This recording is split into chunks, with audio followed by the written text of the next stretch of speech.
You ask Tiger to calculate. This deals with linear inequalities with one unknown. The final result is x greater than 7. Let's solve it step by step.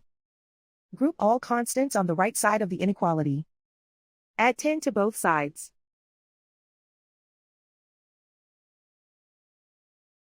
Simplify the arithmetic.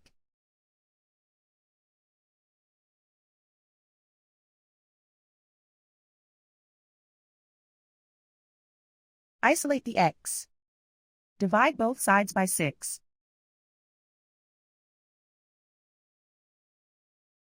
Simplify the fraction.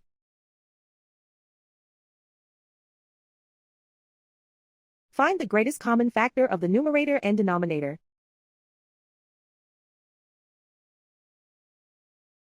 Factor out and cancel the greatest common factor.